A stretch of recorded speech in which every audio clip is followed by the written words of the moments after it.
vas-tu? Écoute, ça va pas mal, ça va pas mal, un peu malade, mais ça va.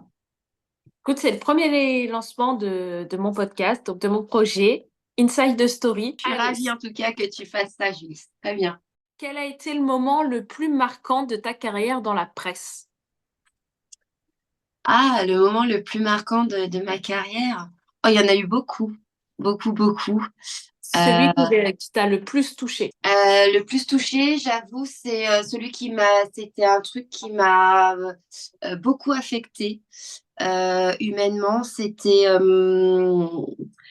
On avait annoncé, en fait, c'était un sujet sur Asia Argento qui sortait avec un journaliste français qui à l'époque bossait pour Quotidien.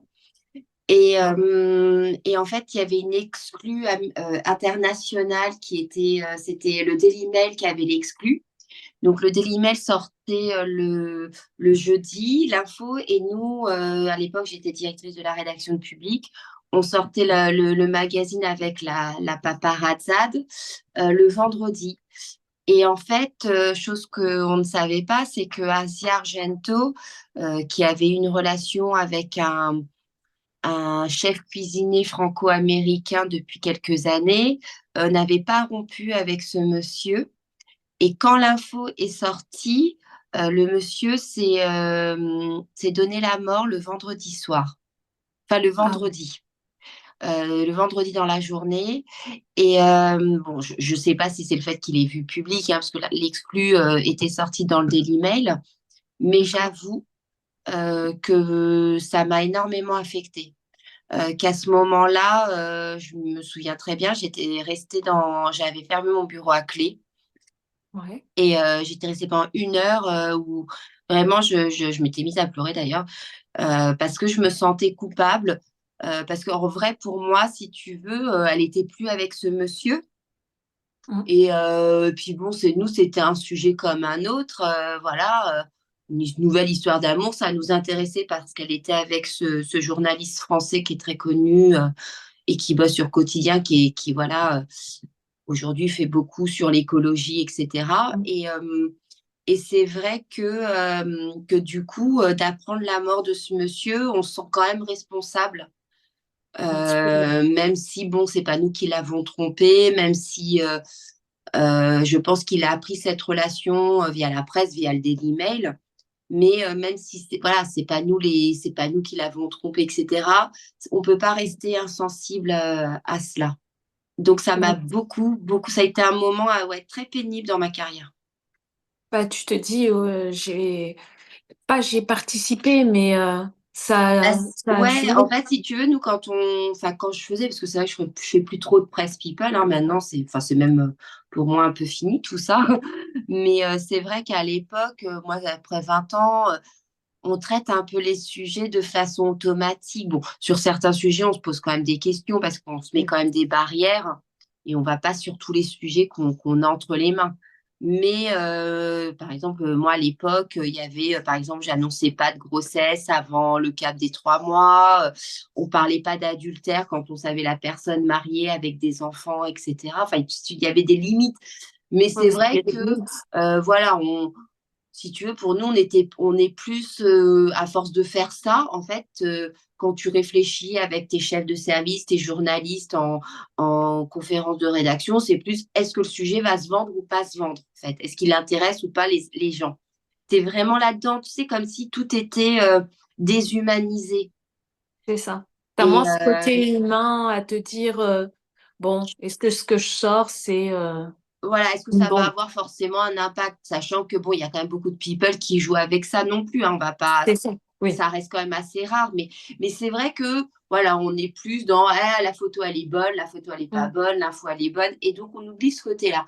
Et là, d'avoir cette troisième personne qui découvre dans la presse, voilà, que certainement la femme qu'il estimait être la femme de sa vie le trompe avec un journaliste français, je pense que voilà, enfin, bon, je dis pas, peut-être qu'il y avait d'autres choses qui font que le monsieur a été impacté, mais ouais, pour moi, ça a été un moment de grosse, grosse remise en question et où là, déjà, mon processus dans la presse People commençait à être remis en question en me disant, est-ce que j'ai envie de faire ça toute ma vie? Est-ce que c'est vraiment est-ce que ça correspond vraiment En fait, si tu veux faire de la presse People, pour moi, tant que c'est dans du divertissement, ça va. Mais si c'est plus pour divertir, voilà. Ouais, si ça touche à Ouais. quelqu'un en particulier, humainement, entre guillemets, on Ouais, peut dire mais ça on se comme pose, ça. tu vois, quand même, on se pose sur certains sujets un peu compliqués, mais bon, on n'en a pas tant que ça à traiter, mais on se pose des questions. Mais là, pour le coup, si tu veux, on savait même pas qu'elle était toujours qu'elle entretenait toujours cette relation-là. Donc, vraiment, on n'y a même pas réfléchi. On trouvait que l'histoire était sympa. En plus, c'était même pas un sujet de couple, c'était une accroche de Mm. couple. Et bon, je me suis dit, voilà, est-ce que ça valait vraiment le coup pour une accroche de couple, quoi. Ouais, c'est clair. Donc du coup, justement, on va rebondir là-dessus. Quelles leçons as-tu tirées en dirigeant des magazines, bah, justement un peu comme Public, où justement tu sors un peu des, on va dire, hein, des bombes? Bah, il y en a alors des bons, oui. Qu'est-ce que j'en retire comme enseignement? J'en tire comme enseignement que malgré tout, même si souvent c'est considéré comme une presse, si tu veux, pas sérieuse, on Ouais, a souvent les journaux un peu qui se la pètent, genre Le Monde, Le c'est ça. Figaro, etc., qui considèrent les journalistes people comme des sous-journalistes, hein, voilà. J'en tire que finalement, quand tu fais de la presse people, c'est pas si anodin que ça.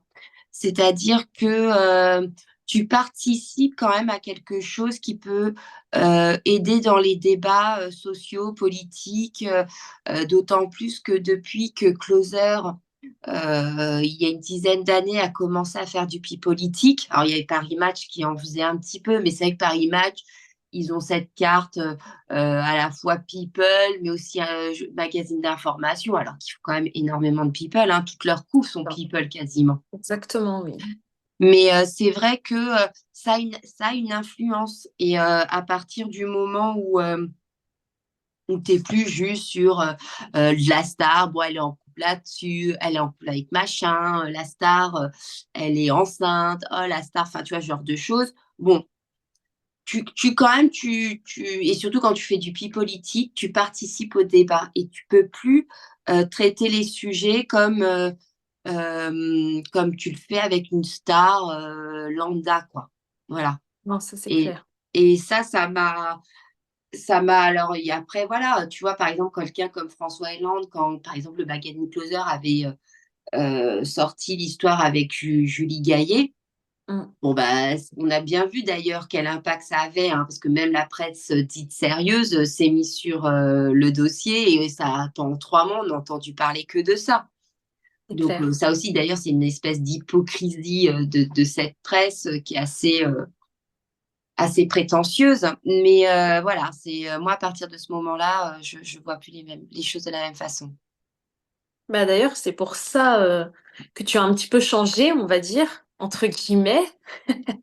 Donc, je vais te poser une question qui est assez franche et directe. Quel avenir vois-tu pour la presse écrite face à l'essor du numérique et des réseaux sociaux? Alors ça, je pense que c'est la question. Alors, c'est sûr que la presse écrite, hein, est un secteur en décroissance et depuis des années, hein, et d'ailleurs, si tu veux, quand tu regardes les courbes de la presse écrite, tu le vois clairement. La presse écrite chute au moment où chaque magazine, journaux, etc., ont lancé leur site internet. Parce que quand ça a commencé, les éditeurs proposer le contenu de leur presse écrite gratuitement sur leur site internet. Donc forcément, fallait un peu, enfin moi je le disais énormément, mais bon, on disait oui, on est dans une autre logique, il faut être là-dessus, on aura les revenus pubs, etc. Ah bah oui, sauf que les revenus pubs, ça a duré 6 mois et après les GAFA ont tout pris. Les C'est GAFA, ça. Google, Facebook, Oui. etc. Pardon, excusez-moi.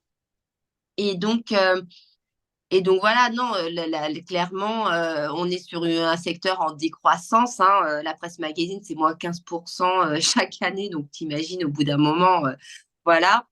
il reste plus rien. Et en même temps, je crois que c'est plus une question de presse écrite ou presse numérique. C'est-à-dire qu'aujourd'hui, c'est est-ce que vous faites correctement ou pas votre travail? Et on voit bien aujourd'hui, les Français n'ont plus confiance en la presse. Donc, parce qu'ils voient bien qu'ils vont dans un sens toujours le même, qu'il y a une espèce de, de coalition avec le gouvernement, qu'on est sur des éléments de langage. Et en même temps, c'est pas mal parce que du coup, on a une offre multiple et aujourd'hui, on peut s'informer différemment et on peut multiplier les sources d'informations. Donc, je trouve ça top. Bah, c'est ça en fait. Les réseaux sociaux, ils ont transformé la relation entre les médias et le public. Donc, pour toi, quels en sont les avantages et les inconvénients? Alors, les inconvénients, alors les avantages, bah, c'est que ça, comme je te le disais, c'est que ça multiplie les sources d'information et puis qu'on a quand même du contenu Oui, aujourd'hui, du contenu entre guillemets gratuit, parce que jamais rien c'est n'est ça. gratuit, mais on a du contenu quand même relativement pas cher, ce qui permet de s'informer. Aujourd'hui, quelqu'un qui veut être informé l'est facilement. Quand les Oui. gens ne savent pas, c'est qu'ils ne veulent pas savoir, très Non, clairement. il faut savoir, c'est clair. Voilà. Et sur la Mais désinformation, voilà. par exemple. Mais sur la désinformation, voilà. Et le côté négatif, c'est qu'il y a tout et n'importe quoi. Donc c'est pour ça il faut vraiment multiplier les sources. Voilà. Il faut regarder, il faut vérifier, il faut voir plein de choses.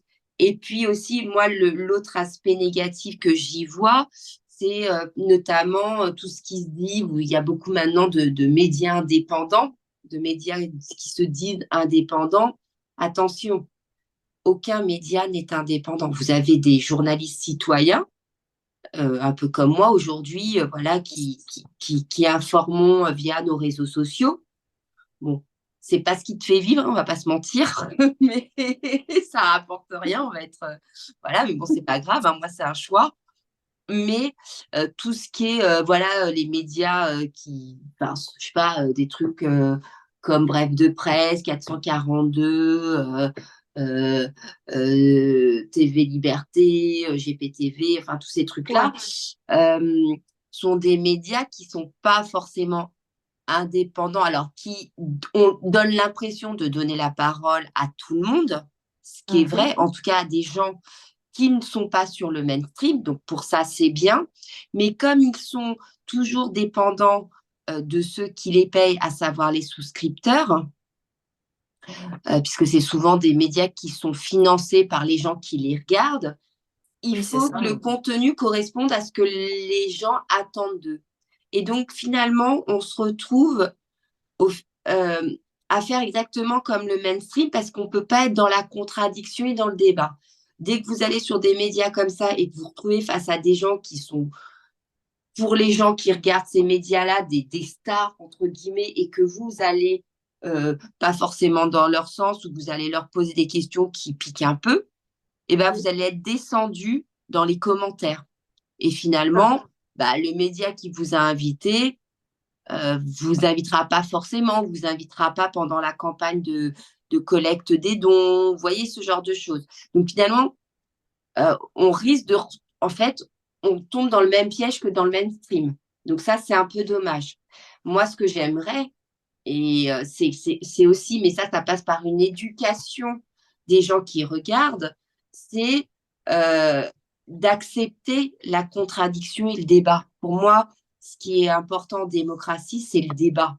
Et que si vous avez des gens bah, qui sont dans le débat et la contradiction, on aura un véritable média quand on pourra, que ça soit sur une heure de grande écoute dans le mainstream ou dans l'indépendant, sur YouTube par exemple, inviter des gens qui sont opposés et qui débattent sans que ça devienne Oui, que ça devienne vraiment quelque chose de vulgaire. Parce que de maintenant, on peut vulgaire ou tout. qu'on se retrouve avec des commentaires horribles ou un C'est ça. cyberharcèlement ou je ne sais C'est quoi ça. d'autre en fait. Bah, c'est ça en fait. Parce que maintenant, en fait, c'est soit tu penses comme ça, soit tu penses comme ça, mais il n'y a pas de juste milieu. Et tu peux pas C'est ça. débattre. On est dans une vision très bipolaire de la pensée en fait. C'est ça. Et c'est blanc ou noir. Et ça, c'est quelque chose d'assez nouveau, je trouve. C'est vraiment depuis la crise sanitaire qu'on a ce truc blanc-noir et on n'a jamais de gris. Bah, c'est ça parce qu'avant, tu pouvais réussir à parler, tu pouvais pas forcément être d'accord. Ça, c'était, bah, c'est le but d'un débat d'ailleurs, hein. Tu peux pas être Oui. souvent d'accord, mais tu peux échanger et exprimer tes prises de position, tes émotions, etc., sans forcément être insulté, injurié. Et sur les réseaux sociaux, moi, pour ma part, je trouve que c'est ce qui manque. Parce que tu prends directement position. La première chose qu'on te fait, c'est que tu vas subir le harcèlement si les Hmm, gens sont pas d'accord avec toi. Encore, tu as des gens qui peuvent être d'accord avec toi aussi, hein. hmm. On va pas se Oui, bien mentir. sûr, oui, oui, évidemment. Mais c'est vrai que le problème des réseaux sociaux, c'est qu'on a beaucoup de gens. Déjà, bon, il y a l'anonymat, mais moi, c'est même pas ça, parce que personne n'est réellement anonyme, hein. Mais on a ce qu'on a les boîtes à trolls. Il y a des gens, voilà, qui utilisent les boîtes à trolls. Et alors là, c'est un déferlement de données, d'algorithmes qui viennent vous descendre sur vos comptes, alors qu'en fait, c'est juste voilà, des mécanismes informatique où en fait on vous envoie, la personne vous paye voilà, des boîtes pour aller vous insulter, quoi. Et c'est vrai que ça, ce serait bien si c'était un peu régulé, quoi, parce que pour le coup, que des gens, que vous échangez avec des gens qui soient des vraies personnes derrière une adresse, qu'elle soit d'accord ou pas, bon voilà. Après, on aura toujours des gugus qui t'insultent, qui disent que ta Oui, voix est dégueulasse, que ton physique est dégueulasse, c'est que ça, voilà. toujours derrière Bon, les c'est la écrans, nature humaine, hein. c'est ça. Mais bon, il y a aussi des gens avec qui moi j'ai pu un peu discuter sur les réseaux qui n'étaient pas d'accord avec moi. Et puis finalement, ça se fait plus ou moins d'abord, ils m'attaquent, plus ou moins respectueusement. Moi, en général, je prends le parti d'être respectueuse. Et puis on se rend compte finalement qu'en répondant, bon, bah, la personne change un peu. Bon, je le fais pas extrêmement souvent parce que j'ai beaucoup de commentaires. Et puis bon, voilà. Mais quand je le fais, je vois que voilà, c'est possible. Donc, Oui, tu as des moi, je gens trouve en ça. face qui peuvent comprendre aussi tes positions et qui Oui. peuvent échanger sur les leurs. Et puis moi, je trouve ça même très intéressant voilà, de discuter avec des personnes quand ce sont des vraies personnes derrière leur écran. Bah, c'est ça. D'ailleurs, en parlant de réseaux sociaux, les réseaux sociaux ont donné la parole à tous. Je ne sais pas si tu as entendu parler du compte Zoé Sagan, Oui. qui a fait beaucoup, beaucoup, beaucoup de bruit sur les réseaux, notamment X. Donc, je voulais savoir qu'est-ce que tu en penses? Est-ce que pour toi, c'est plutôt de l'infofiction, de la fiction, de l'information, si tout ce qu'on doit entendre ou lire de lui peut être de bonnes choses, et si le compte, parce que il faut savoir que voilà, il a lancé son compte, ça a fait un carton, etc. Et beaucoup ont suivi derrière, ont voulu informer, informer, informer. Est-ce que pour toi, c'est une bonne chose? Oui, moi je trouve que c'est une bonne chose. Après, effectivement, ce compte-là a toujours dit qu'il était un compte infofiction. Bon. Donc il faut savoir lire. Ça, c'était pas un œil éclairé. C'est un peu compliqué parce qu'il faut savoir lire dans ce Entre qu'ils les disent, ce qui est lignes, info et ce qui est fiction. Parce c'est ça. que Zoé Sagan, des fois, il te distille une information qui est essentielle, mais dans tout un baratin illisible. Et puis bon, c'est vrai qu'elle fait aussi elle a fait beaucoup d'effets d'annonce qui n'ont pas C'est été ça. suivis. Mais en même temps, je pense qu'il y avait une volonté d'éveil des consciences. Voilà. Et comme c'était quelque chose qui était très suivi, parce que Zoé Sagan, il a été très suivi par, euh, par des Français anonymes, mais c'est quelque chose que beaucoup de politiques, beaucoup de people de tout univers, en fait, regardaient parce que bah, ils étaient à l'affût. C'était, voilà.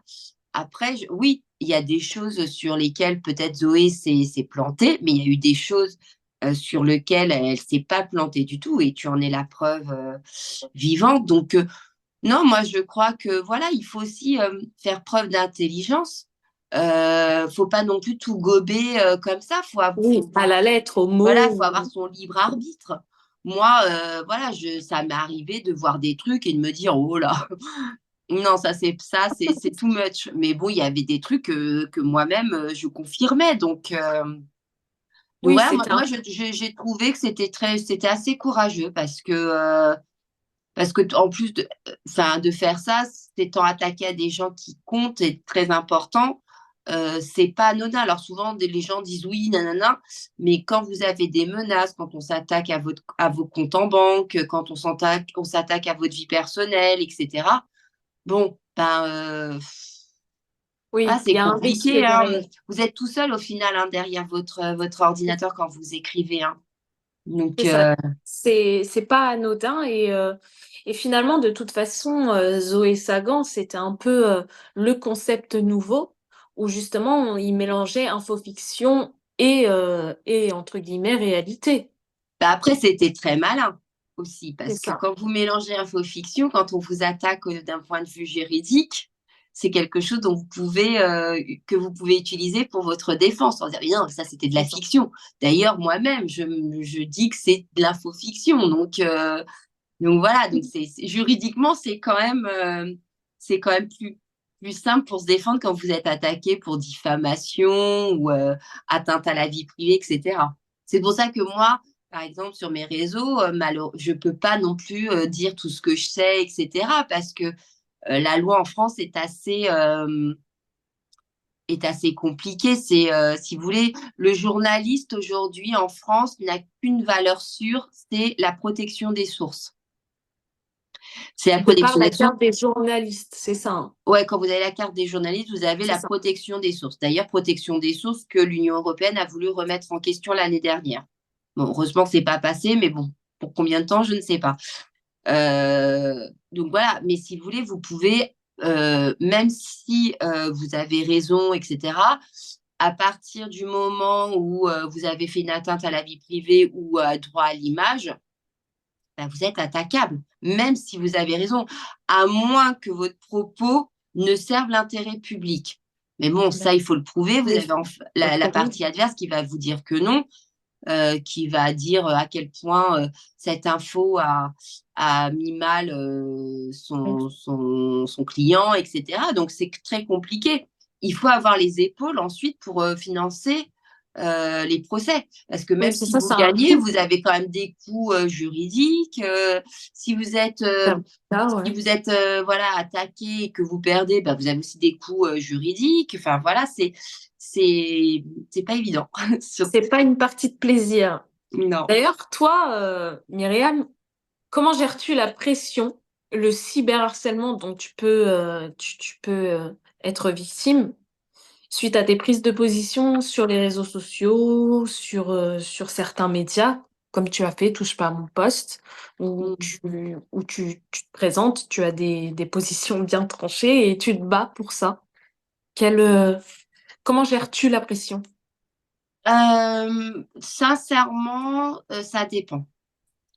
Ça dépend d'avoir des attaques ad hominem par des gens que je connais pas trop. Enfin, vous voyez, enfin, des gens cachés derrière leur écran. Bon, bah, ça, on peut pas empêcher ce genre de choses. Voilà. Non, ce qui m'atteint beaucoup, vraiment, c'est quand des gens se servent de moi déjà pour capter mon audience Mhm. et m'attaquent en déformant mes propos et en me faisant passer pour ce que je ne suis pas. Euh, voilà, des gens qui ont quand même des comptes un peu importants ou pas, hein. Oui. J'ai eu comment ça s'appelle? Un bad buzz bah, à l'époque de TPMP avec un compte qui a lancé, qui était un compte, je crois, à 15-20 000 abonnés, qui a lancé le hashtag Myriam Palomba pédosataniste, qui était en top tweet pendant 5 jours. Et, ouais, là, j'avoue que ça allait trop loin. Parce qu'en plus, Ouais, déjà, ça déformait mes propos. oui. Il y avait une véritable volonté de se servir un peu, comme à l'époque, j'étais sur TPMP, de se servir de moi pour apparaître. Cette personne, en plus, elle a été interviewée sur d'autres médias. Ça lui Ah a oui, permis d'avoir une résonance médiatique. C'est ça. et qu'à un moment donné, on lui a laissé la parole, on lui a laissé la parole à lui, mais que les médias qui l'ont interviewé m'ont jamais demandé, moi, comment je vivais d'être traitée de pédosataniste, en fait, Mais pour ça, par des gens. normalement, dans les médias, ça, c'est pas. Normalement, on doit recueillir les deux versions, non? Non, il n'y a aucune obligation. Il y a Ah, aucune... je pensais. Non, non, il n'y a aucune obligation. Et donc, voilà, bah, c'était ça, à ce moment-là, quand ça a eu lieu, il était de bon ton voilà, de taper sur Myriam Palomba, la complotiste de TPMP. Voilà, Ça. ça faisait parler, ça donnait de l'audience. Hein, voilà, la personne a multiplié ses followers sur X, sur TikTok et partout, quoi, a eu accès à certains médias. Ouais, là, je me dis, mais on vit dans quel... Enfin, je suis dans le médiaverse, quoi. Voilà, c'est C'est ça, hallucinant. C'était hallucinant et c'est vrai que ça m'affecte. Ça, c'est le genre de choses qui m'affecte.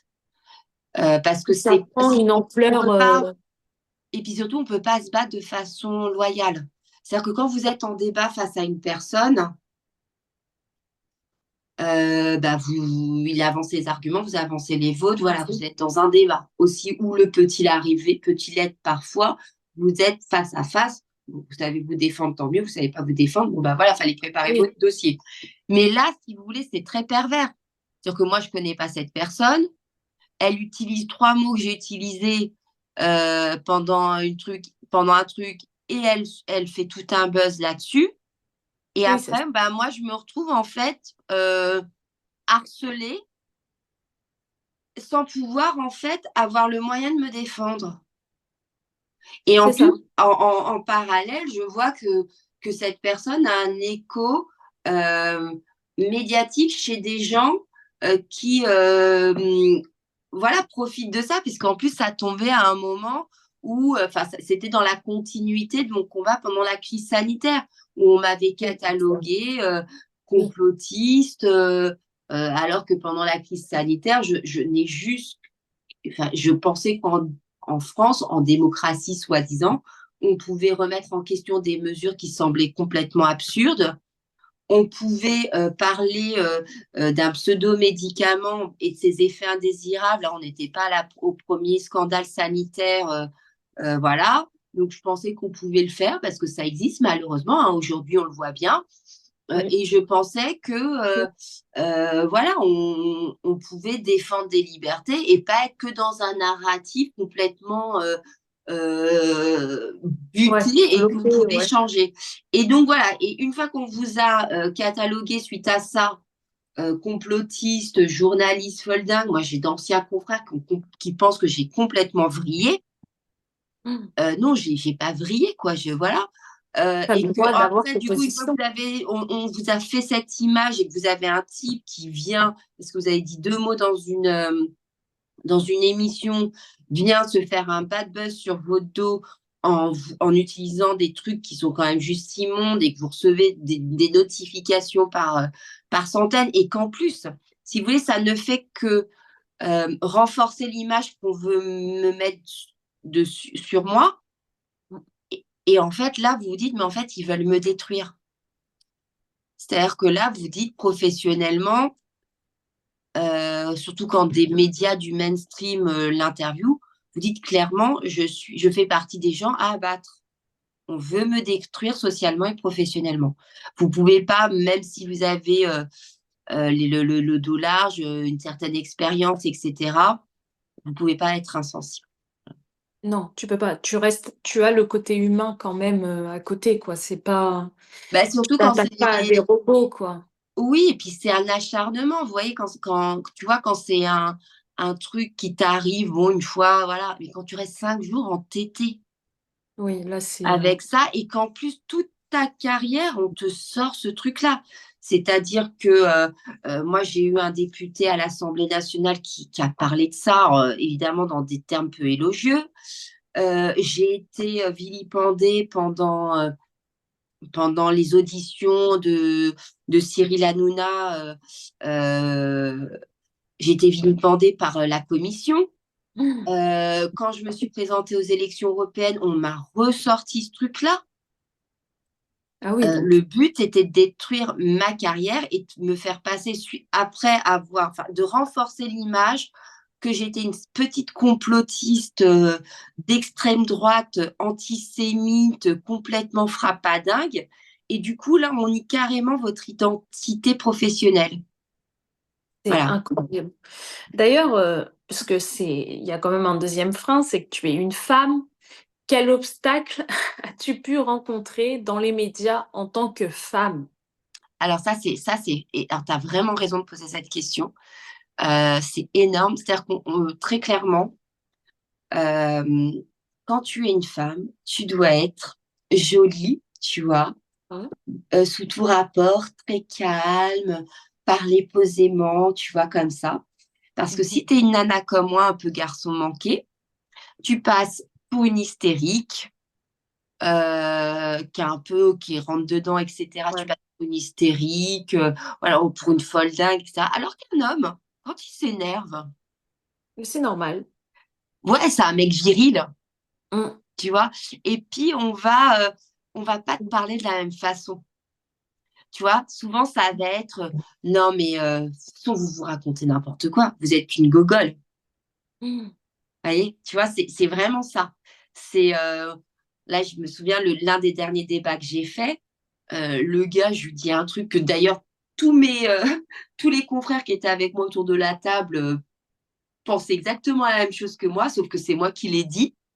Mhm. C'était non, mais n'importe quoi, vous comprenez rien. Mm. Jamais il aurait dit ça à un homme. C'est ça, ça aurait été un homme, il aurait pas dit la même réponse, quoi. Il aurait dit oui, mais non, je ne suis pas d'accord avec vous. Vous voyez, C'est vous ça. êtes, en tant que femme, vous êtes soit une hystérique, soit une débile.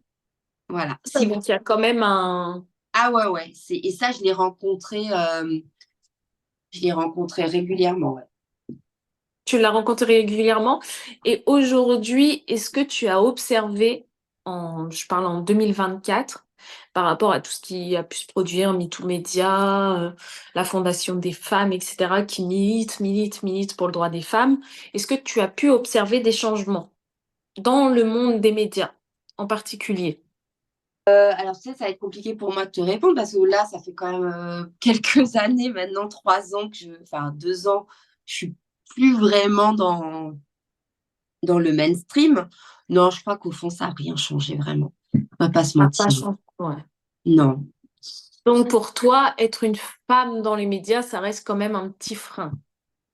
Ah bah c'est un frein, surtout quand vous êtes. Moi, j'étais femme avec des responsabilités importantes. Après, moi, j'ai jamais fait partie des nanas qui,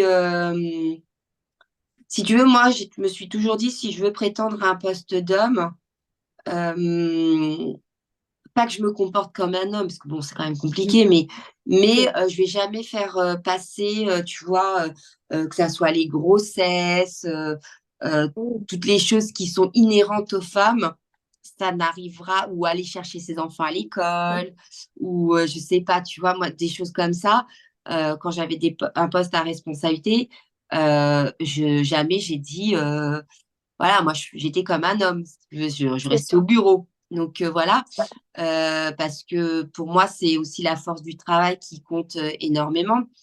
Après, ce que j'ai pu voir, c'est ce que je te disais, hein, c'est-à-dire que quand tu es une femme à responsabilité, euh, on va être beaucoup moins, on va être beaucoup moins sympa avec toi et beaucoup plus intransigeant.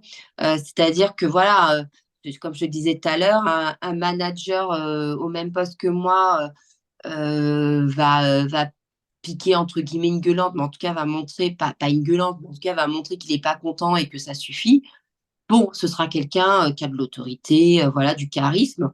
Toi, tu passes pour une hystérique.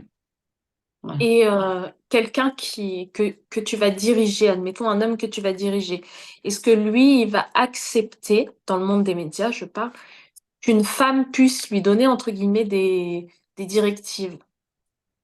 Est-ce que tu as Alors, déjà rencontré... pour certains, c'est compliqué. Mhm. C'est compliqué, sauf que moi, enfin, je crois, hein, ce qui a été assez, au départ, c'est compliqué, sauf que souvent, la personne se rend compte au bout de quelques semaines que je suis quand même compétente, voire plus compétente que lui. Donc, en général, à moins que la personne soit vraiment Oui. Ok. misogyne et jalouse, bon, il va s'installer une espèce de respect qui fait que, bon, même si on ne deviendra pas les meilleurs amis, on peut travailler correctement ensemble. Voilà. Mais ça demande à la femme de prouver davantage. C'est ça, ça demande une implication d'autant plus. Voilà, c'est-à-dire que moi j'ai vu des chefs dirigeants qui étaient très peu présents, qui Oui, avaient des pauses déj qui duraient des heures, etc. Bon, moi ça ne m'arrivait pas ce genre de choses. J'étais très présente, je travaillais beaucoup. oui, tu étais obligée. Ben, D'ailleurs, j'étais obligée, bon déjà j'aimais ça, mais aussi parce qu'il faut savoir se faire respecter. c'est ça. Et ça, c'est quand même pas une grande partie de plaisir quand même. Bon, moi j'aimais bien, mais bon, je trouvais ça intéressant. D'ailleurs, ben, on te voit moins sur Touche pas à mon poste. Ah bon, on me voit plus du tout même, hein. Ben oui, c'est ça. On ne voit plus présente on ne voit plus présente sur les réseaux sociaux. Quels sont tes projets à l'avenir? Écoute, mes projets à l'avenir, là, je suis en train d'écrire un livre. Euh, donc, voilà, je vais me raconter enfin, me raconter, c'est prétentieux, hein. C'est pas me raconter moi, mais voilà, j'ai envie d'un peu expliquer mon parcours, qui je suis vraiment et, et pourquoi, en fait, j'ai décidé de, voilà, de m'exposer parce que moi, j'étais très bien femme d'ombre, hein. Vraiment, ça m'allait très bien. Je gagnais très bien ma vie. Voilà, mais il y a eu un virage, il y a eu un truc à un moment donné qui fait que, et pour comprendre ce virage, il faut un peu, voilà. Et puis, évidemment, je vais raconter un peu mes années Press People. Enfin, je vais pas raconter un peu mes années Press People, mais voilà, je vais raconter un peu des choses que j'ai jamais vraiment dit. C'est ça que tu as vraiment vécu et que tu souhaites Ouais, partager. ouais. Et c'est très bien.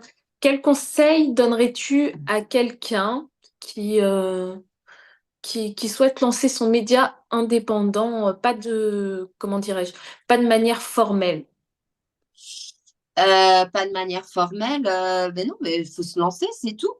Faut se lancer, faut, faut bon, essayer de faire quelque chose de propre, hein, de pas non plus raconter n'importe Oui, quoi, et voilà, d'être renseigné, publié de façon régulière, voilà. Mais il faut se lancer. Et puis, si le contenu plaît et qu'il y a des rendez-vous réguliers, peut se faire une jolie audience, hein. Voilà. Après, c'est compliqué. Aujourd'hui, on va pas se mentir, c'est quand même compliqué d'être journaliste en France. Voilà. C'est très compliqué d'être journaliste en France parce que si vous voulez être indépendant, vraiment indépendant, ben, d'un point de vue financier, c'est compliqué. Si vous sortez trop d'infos qui font mal, ben, vous pouvez avoir de gros problèmes, pas se mentir. Donc voilà, faut trouver un juste milieu, faut. Et en même temps, moi, je fais partie des gens qui n'ont pas envie de trouver un juste milieu. Voilà. c'est C'est-à-dire que vrai. moi, voilà, l'info, elle doit être telle qu'elle est. Il n'y a pas de compromis à faire avec l'information. Non, c'est vrai que tu diffuses et que tu partages vraiment ce que tu as envie de partager Bon, alors sur après, les des fois, il réseaux. y a aussi je rajoute Oui, mon humeur hein, par rapport aux oui, propos. Mais parce que voilà, je suis pas juste là, je suis pas Figaro.fr, hein. c'est ça. Je suis- Mais c'est toi, quoi. Ouais. C'est Myriam Palomba. D'ailleurs, tu t'es lancée en politique, on a pu le voir. Donc, quelles ont été tes motivations? Alors, me suis lancée en politique parce que, bon, déjà, je me suis lancée en politique parce que c'était avec Monsieur Florian Philippot qui avait été très présent pendant la crise sanitaire, que j'ai appris à connaître, hein, parce que moi, comme tout le monde, j'avais d'énormes a priori sur lui. Donc voilà. Donc, je trouvais que, voilà, il avait des valeurs, un combat qui me correspondait. Euh, En fait, pourquoi je me suis présentée aux Européennes? Bon, déjà parce que Florian, avec qui enfin, avec qui j'ai lié une amitié, me l'a proposé. Et puis, j'étais à un stade professionnel où de toute façon, je ne travaillais plus vraiment. Donc, en tout cas, je travaillais encore pour un éditeur, mais bon, je veux dire, j'étais plus, si tu veux, je n'avais plus quand je dis je travaillais plus, c'est-à-dire que je n'avais plus de mission qui me mettait, si tu veux, sur le devant de la scène. Donc, je travaillais plus pour TPMP, je faisais très peu, enfin, je faisais plus d'émissions, etc. Et j'avais besoin de continuer le combat qu'on avait mené. Je me suis dit, mais bon, j'ai plus d'endroit vraiment où dire les choses. J'avais intérieurement ce besoin de continuer le combat qu'on avait commencé pour me dire tout ce que j'ai fait, tout ce que j'ai perdu, c'est pas pour rien. C'est ça. Donc Voilà. c'est pour ça que tu t'es un petit peu lancé aussi. Bah, on t'a vu dernièrement à une manifestation justement où tu as pu Oui, mais t'exprimer. moi, tu sais, j'y vais en tant que journaliste, hein, parce que je suis pas, j'ai aucun, comment dire, je suis journaliste impatinante. Fais pas partie, je suis pas membre du bureau des patriotes, hein, Oui. donc voilà, je n'ai aucune affiliation avec les patriotes. Voilà, ils me payent pas, je fais pas partie voilà, Oui. du bureau, etc. Donc, non, c'est aussi par amitié aussi pour Florian, et puis parce que les valeurs qu'il défend correspondent aux miennes, et voilà. Mais après, puis bon, je trouve que c'est aussi intéressant de rencontrer des gens, c'est un exercice aussi de parler Oui. publiquement. Voilà, Ouais. je trouve. Enfin, voilà, mais je ne sais pas si c'est un véritable engagement. Enfin, de toute façon, on est forcément, quand on s'intéresse à l'actualité et qu'on peut pas être, et qu'on est journaliste et qu'on n'est pas forcément, on peut pas être, comment dire, euh, on peut pas se fiche de l'avenir de la France, surtout Non. quand on a des enfants. Voilà. Mm. Et ce qui se passe aujourd'hui me semble suffisamment grave pour, voilà, ressentir le besoin de s'exprimer. Tu as raison. D'ailleurs, tu as parlé que pour tes engagements politiques, tu étais souvent là en tant que journaliste. Qu'est-ce qui t'a poussé à faire du journalisme? Quelles ont été tes motivations? Pourquoi tu t'es dit, tiens, je vais faire journaliste? Alors là, en fait, moi, j'ai toujours voulu être journaliste. Enfin, depuis l'âge de mes 16 ans, j'ai toujours voulu être journaliste. Et comme je te disais, moi, parce que à l'époque, quand j'ai commencé à 22 ans, j'aurais pu faire de la télé à l'époque. Et moi, D'accord. ça m'intéressait pas du tout. Mais justement, parce que je voulais pas être, j'étais plutôt mal dans mes Visible. pompes. J'avais pas envie d'être à l'écran. En plus, je trouvais que Mhm. c'était le milieu de l'image. Les gens, ils pètent tous un plomb dès qu'ils ont un Ah, peu. Donc, moi, un peu de notoriété. Donc, travailler avec ces gens-là, je m'en sentais pas capable parce que j'avais déjà un gros caractère à l'époque. Donc, après quelques expériences en boîte de prod, etc., je me suis dit, ah non, moi, la télé, c'est pas du tout pour moi. Bon, j'ai fait l'école de journalisme, etc. Et je suis allée en presse écrite. Et d'accord. après, non, je sais pas, euh, c'est un truc ouais, je sais pas, que j'avais intérieur, la recherche de la vérité. Alors, quand j'étais jeune, je me souviens quand je suis sortie de l'école, mes profs me disaient, oh là là, t'es vraiment faite pour faire des reportages, limite des reportages sur les femmes afghanes, les ventes de magazines, elles, voilà, de faire du terrain, du reportage de ce type-là. Sauf que moi, à l'époque, j'avais 22 ans. Donc, à 22 ans, j'avais surtout envie de m'amuser. C'est Oui. comme ça que je suis arrivée sur la presse People. Mais ce qui m'amusait sur la presse People, c'était vraiment le côté scoop, en fait. D'avoir Oui. l'info que tout le monde n'a pas. C'est ça. Ouais, c'est ça qui m'amusait. Bon, voilà. Et tu penses en refaire un peu de la presse people ou pas du tout? Non. Je veux pas dire jamais, voilà, parce qu'on ne sait pas de quoi est fait demain, hein, mais en tout cas, moi, je chercherai pas forcément. Puis moi, tu sais, les dernières années, c'était pas tant. Bon, si, ça m'a toujours animé le côté scoop, mais moi, vraiment, j'étais dans l'éditorial, mais à 30%, hein, tout le reste de mon travail ne concernait pas l'éditorial.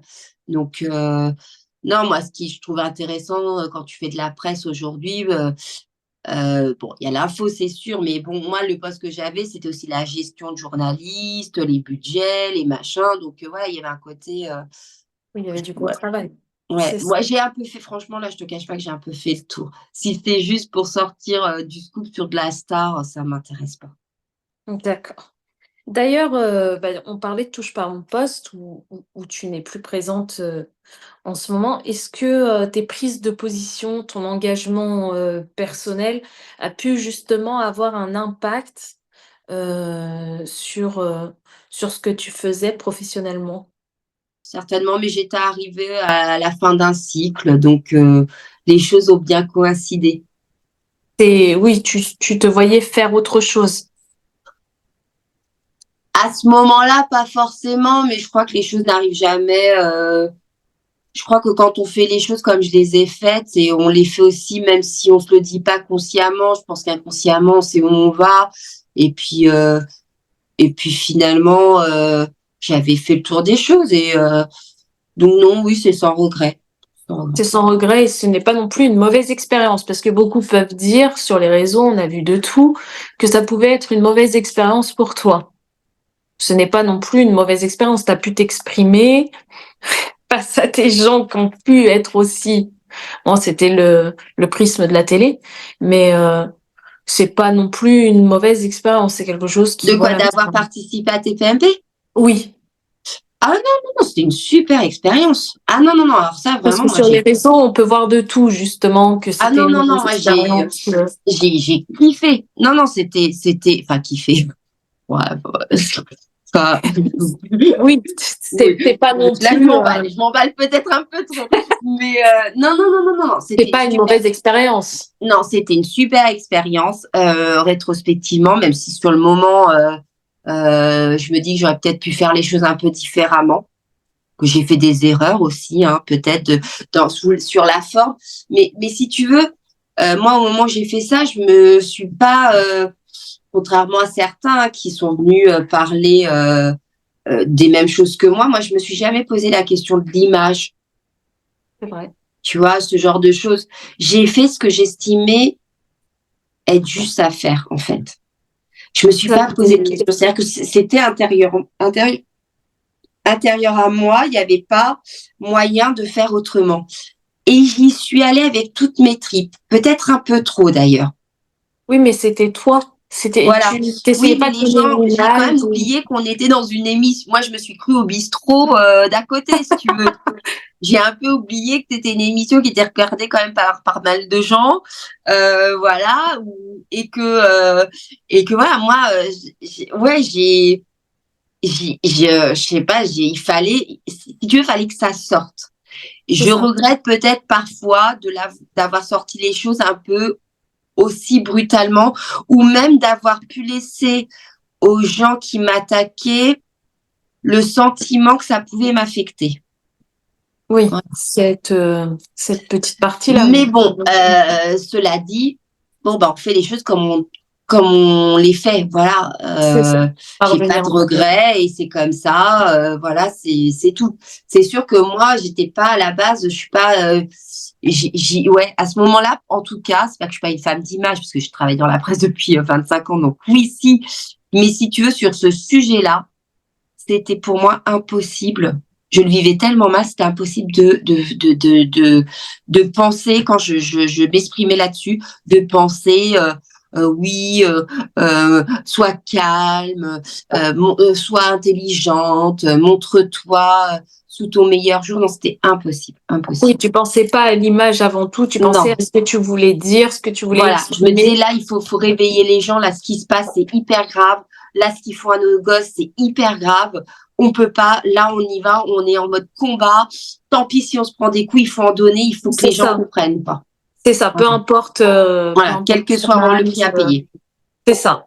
Mais tu l'as très bien fait en tout cas. Je Tu sais l'as pas, très écoute. très bien fait. En tout Est-ce cas, qu'il y voilà. a par rapport à l'image que tu renvoies et tes prises de position, est-ce qu'il y a une personne, entre guillemets, ou quelqu'un qui t'influence, entre guillemets, quelqu'un que tu admires, qui te fait être comme ça? Oui, il y a C'est qu'une personnellement personne. toi. Alors moi, je suis pas Dis-moi. très manipulable, mais la seule personne qui m'influence, c'est mon mari. Donc, c'est la seule personne qui m'influence, avec qui je discute beaucoup et qui m'éclaire aussi beaucoup, parce qu'au début de la crise, moi, j'étais pas du tout dans le truc, hein. C'est lui qui a commencé à l'être bien avant moi. Et non, il y a qu'une personne, c'est mon mari. Donc, c'est la personne fabuleuse qui influence ta carrière. Bah, influence. Des fois, je lui dis, bah, à cause de toi, tu me fais faire que des conneries, mais non, mais une fois qu'il m'ouvre les yeux sur certains sujets que j'ai pas forcément vus, je suis ah merde. Parce que moi, le problème, c'est que quand il me dit des trucs, après, je vais fouiller comme une folle. Je fais mon travail, tu vois, Oui. et après, je peux plus fermer les yeux. Donc, du coup, je me lance dans des. Lui, une fois qu'il m'a dit ça, il passe à autre chose. Moi, des Oui. fois, je pars en croisade. C'est d'ailleurs l'un des problèmes de ma personnalité. C'est que quand les trucs me tiennent à cœur, je pars en croisade. Quitte à me prendre des murs sans arrêt, je fonce, je fonce, je fonce. Et bon, et des fois, bah, je me prends des gros murs. Et voilà, mais bon, c'est pas grave, c'est comme ça. Oui, c'est quand même la personne qui te soutient, malgré tout, tout le temps. Ah oui, oui, non, mais moi, mon mari, enfin voilà, oui, c'est tout. C'est tout. Et petite dernière question. Pour toi, je dirais parce que c'est vraiment la question que je pense tout le monde se pose aujourd'hui par rapport aux prises de position des médias, entre guillemets, traditionnels. Quelle place doit avoir un média public de manière éthique envers ça peut être les auditeurs quand c'est diffusé ou les Moi, je lecteurs. crois que d'un point de vue éthique, ce qui est essentiel, c'est de garder son indépendance, ce qui est impossible, malheureusement. De garder son indépendance au maximum et de donner l'information la plus juste possible dans le respect, surtout quand ce sont des informations d'utilité publique, hein. Je ne mets pas toutes les informations au même niveau, mais que quand c'est des informations d'utilité publique qui ont une influence sur le quotidien, sur la vie des Français, on ne peut pas se permettre de raconter n'importe quoi et de servir un narratif gouvernemental. Voilà. Et tu penses qu'ils sont les médias d'aujourd'hui, enfin de maintenant, à l'heure où on parle, est-ce que tu penses qu'ils sont influencés par des partis, que ce soit politiques?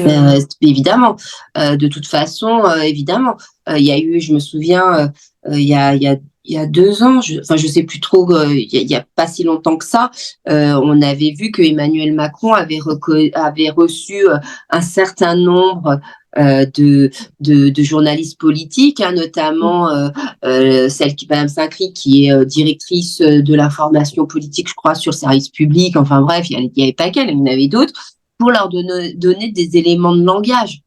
Bon, Oui, bah ça, quand tu rentres là-dedans, c'est bon, c'est fini, te prétends plus oui, journaliste. Je veux dire, tu peux me traiter de complotiste, mais quand tu assistes à ce genre de choses et qu'en plus, tu les mets à exécution, parce que tu peux y aller en disant, on va voir où Pépère il veut m'amener et ça va bien me faire marrer, je vais faire un papier pour dénoncer tout ça. Bon, oui. non, c'est-à-dire qu'ils appliquent le truc. Là, je sais pas, la commission qui distribue les cartes de journée, il faut qu'elle intervienne, c'est pas possible. Oui, là, c'est un peu à influencer aussi. Mais oui, non, mais il y a très peu. Moi, en plus, j'ai pu constater qu'il y a même des journalistes où ils ont même pas, parce que souvent les gens disent oui, il y a pression des actionnaires, il y a ceci, il y a cela. C'est-à-dire qu'aujourd'hui, on est carrément rentré dans une sphère où il y a même plus besoin d'avoir l'actionnaire qui te passe un coup de fil au directeur de rédaction. Il y a même plus besoin, les journalistes eux-mêmes s'autocensurent. Non, mais ça, c'est Si clair. tu veux, le métier il est tellement compliqué, les places sont chères, je veux dire, il y a de moins en moins de journalistes en France, que du coup, les gars, la place est trop chaude et trop, si tu veux, ils savent que s'ils perdent leur travail, ils vont pas en retrouver demain comme dans d'autres métiers. Donc, ils s'autocensurent, comme ça, ils n'ont pas de problème, ils sont peinards. C'est ça. Voilà. Donc, ouais, ça reste compliqué. Ouais, très compliqué. Mais De bon. faire de la presse, non, mais de faire du journalisme ou de la presse Ah, mais aujourd'hui, moi, ça va. je trouve qu'aujourd'hui, c'est presque impossible de faire son métier. Et je te le dis, hein, même pour des médias qui se disent indépendants. Voilà, Donc, ça c'est reste. très compliqué. ça reste relativement compliqué.